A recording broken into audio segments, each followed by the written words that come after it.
বন্ধুরা, আজকে একটা নতুন ভিডিও আপনাদের সাথে শেয়ার করতে চলেছি। আর কিন্তু শীত নেই, অতিরিক্ত কনকনে শীত গেল এবং ভরপুর রৌদ্র এবং ঘামপোড়া গরম শুরু হলো।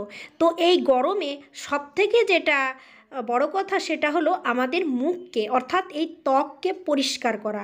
কিভাবে ঘামযুক্ত ময়লা তেলতেলে ত্বককে পরিষ্কার করবেন, আজকে সেই নিয়েই পুরো ভিডিওটি।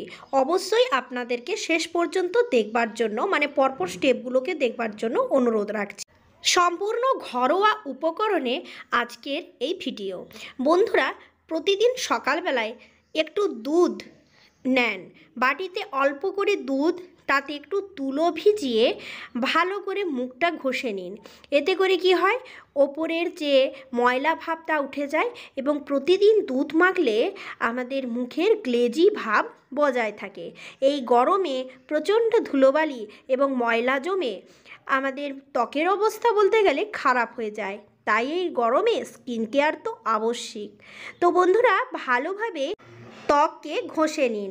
এই দেখুন, আর ওপরের যে ময়লা ভাব তা উঠে যাবে। বলতে গেলে দুধের মতো স্কিন টোনার আর হয় না। একদম ঘরোয়া একটি উপকরণ। বন্ধুরা, এরপর আপনারা এর সাথে একটু গোলাপ জল ব্যবহার করতে পারেন। গোলাপ জল কাঁচা দুধের পরিবর্তে প্রতিদিন সকালবেলায় ঘুম থেকে উঠে গোলাপ জলে তুলো ভিজিয়ে মুখটাকে পরিষ্কার করতে পারেন। এই দেখুন, কিংবা গোলাপ জলের সঙ্গে দুধ, তার সাথে মধু মিশিয়ে প্যাক বানিয়ে সকালবেলায় মাখতে পারেন। প্রতিদিন আমরা সকালবেলায় খুবই ব্যস্ত থাকি, যার কারণে অতটা প্যাক বানানোর সময় হয় না। তাই একটু দুধে তুলো ভিজিয়ে কিংবা গোলাপ জলে তুলো ভিজিয়ে ভালোভাবে মুখে লাগিয়ে নিন। গরম সত্যি সত্যি ওটস মাস্ট। ওটস আমাদের স্বাস্থ্যের জন্য খুবই উপকারী। যেমনভাবে স্বাস্থ্যের জন্য উপকারী, ঠিক তেমনভাবেই কিন্তু স্কিনের জন্য উপকারী। আপনারা ওটসের গুঁড়ো করে ব্লেন্ডারের কাপে ভালোভাবে গুঁড়ো করে রেখে দিতে পারেন। প্রত্যেক দিন কৌটো থেকে 1 চামচ কিংবা 2 চামচ বার করে আপনারা মুখে লাগিয়ে তারপর স্নান করুন। গুঁড়ো যদি না করতে পারেন, গুঁড়ো করাটাকে ঝামেলা মনে হয়, ওটসটাকে 2 থেকে 5 সেকেন্ড একটু জলে ভিজিয়ে রেখে দেন। তারপর হাতে করে ঠিক এইভাবে চটকে নিলে একদম ক্রিমের মতো হয়ে যায়। এত নরম হয়ে যায়, এটা সহজেই কিন্তু মুখে মালিশ করা যায়। বন্ধুরা, ওটস দিয়ে মুখ মালিশ করলে মুখের যে ফর্সা ভাব তা ফুটে বেরোয় এবং তার সাথে সাথে মুখের ময়লা ভাবটা উঠে যায়। বন্ধুরা, অন্যান্য উপকরণ দিয়ে স্ক্রাব করলে ত্বক খসখসে হয়ে যায়, কিন্তু ওটস দিয়ে স্ক্রাব করবার পর ত্বক অতটাও কিন্তু খসখসে হয় না। তার জন্য এখন আমি রেডি করে নিয়েছি এই ওটস। এর সাথে কিচ্ছু মিলাইনি, কেবলমাত্র ওটস। আপনারা চাইলে এর সাথে 1 চামচের মতো মধু, একটু কলা চটকে লাগাতে পারেন। এতে করে ত্বকের গ্লেজি ভাব থাকে। বন্ধুরা, এই গরমকালে ওটস লাগালে মুখে ফুসকুড়ি, মুখে ব্রণ এইসব বের হয় না এবং কোনো রকম স্কিনে চুলকানি বের হয় না। এই অতিরিক্ত গরমে সানস্ক্রিন কিন্তু মাস্ট। যে সানস্ক্রিনটা আপনি প্রতি বছর গরমে ব্যবহার করেন এবং যেটা আপনার সুইটেবল, সেটাই কিন্তু আপনারা ইউজ করুন। আর আলতো হাতে আঙুলে খুব বেশি প্রেশার না দিয়ে আস্তে আস্তে করে ওটসের প্যাকটা ভালোভাবে মালিশ করুন। মুখের ওপর থেকে নোংরা ময়লা তেলচিটানি ভাব উঠে যাবে, কোনো রকম ফুসকুড়ি বের হবে না। আর এইভাবে মালিশ করার পর আপনি একটু স্টিম নিয়ে নিতে পারেন। যেমনভাবে ফেসিয়ালের সময় পার্লারে আমাদের স্টিম দেওয়া হয়, এই স্টিমটা এই কারণেই লাগানো হয় যাতে করে রোমকূপের মুখটা খুলে যায়। তো বন্ধুরা, ময়লাতে তো আমাদের রোমকূপ ভরেই থাকে, রোমকূপের মুখ বন্ধ থাকে। তো এই বন্ধ মুখকে খোলার জন্য হালকা স্টিম নিতেই হয়। খুব ভালো করে মালিশ করে নিন। আর ব্ল্যাক হেডস, হোয়াইট হেডসের ঝামেলা বেশি করে নাকে এবং ঠোঁটের ওপরে যেটা হয়, তো তার সমস্যার সমাধান খুব সহজেই আপনারা করতে পারবেন। আমি আসছি সেই স্টেপে।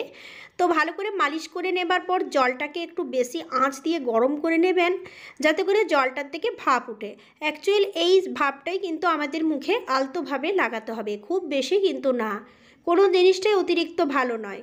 তো এইরকমভাবে খুব সাবধানে একটা মোটা তোয়ালে দিয়ে মুখ খোলা পাত্রটাকে, গরম পাত্রটাকে ধরে নিন আর ঠিক এইভাবে মুখে স্টিম লাগাতে থাকুন। এই প্যাকটা লাগিয়ে নিয়েছি আর এই প্যাকটা লাগানোর উপরেই কিন্তু আমি স্টিমটা নিয়ে নিয়েছি। এতে করে প্যাকটা দুর্দান্ত মুখে কাজ করে।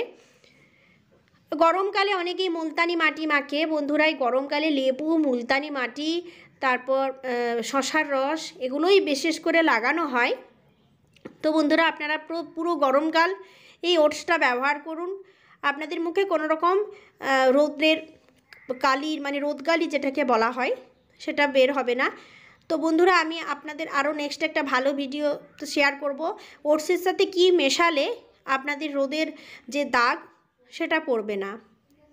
এটা আমি আপনাদের নেক্সট দিনে শেয়ার করব। অনেক সময় কি হয়, আমরা যতই মুখে স্ক্রাব করি, যতই ফেসিয়াল করি, যতই রূপচর্চা করি না কেন, white heads are black heads আমাদের ভীষণ বিরক্ত করে। তো এক্ষেত্রে আমি বলবো চালের গুঁড়ো দিয়ে একটু স্ক্রাব করে নেন।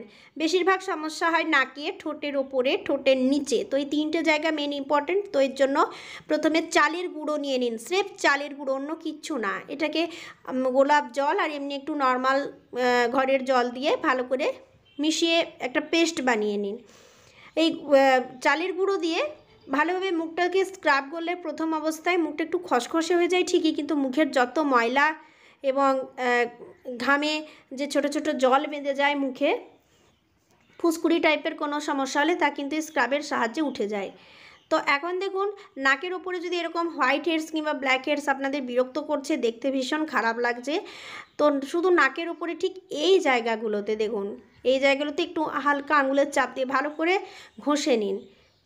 এ দেখুন চালের গুঁড়ো তো সত্যি সত্যি একটা প্রাকৃতিক স্ক্রাবার বলতে পারেন, যেটা আমাদের ত্বককে অনেকখানি ভালো করতে, ময়লামুক্ত করতে, তেলমুক্ত করতে হেল্প করে। এই দেখুন কোনো বাইরের ফেসিয়াল না বন্ধুরা, কোনো দামি প্রোডাক্ট না। সারা গরমকাল এটা ব্যবহার করুন, কালো হওয়ার থেকে রক্ষা পাবেন। সূর্যের তাপে আমাদের অনেকটাই স্কিন ক্ষতিগ্রস্ত হয়। ব্যাস এরপর হয়ে গেছে। এরপর আমি ভালো করে জল দিয়ে ধুয়ে ফেলবো, খুব ভালো মতো জল দিয়ে ধুয়ে ফেলবো। এই দেখুন। তো বন্ধুরা যারা রান্নাঘরে সব সময় রান্না করছেন, যারা ঘরের কাজে প্রচুর ব্যস্ত, তারা অবশ্যই ওটসটা ব্যবহার করুন। হাজারবার রান্না করে গ্যাসের উনুনের সামনে থেকে থাকলেও আপনার স্কিন কিন্তু ক্ষতিগ্রস্ত হবে না, চকচকে জলজলে ভাবটা বজায় থাকবে। তো বন্ধুরা মুখকে ময়লা মুক্ত করুন এবং ভেতর থেকে মুখকে পরিষ্কার করুন। এইভাবে এটা লাগানোর পর একটু ময়শ্চারাইজ করে নেন, ব্যাস দেখবেন ত্বক সুন্দর আছে। ধন্যবাদ।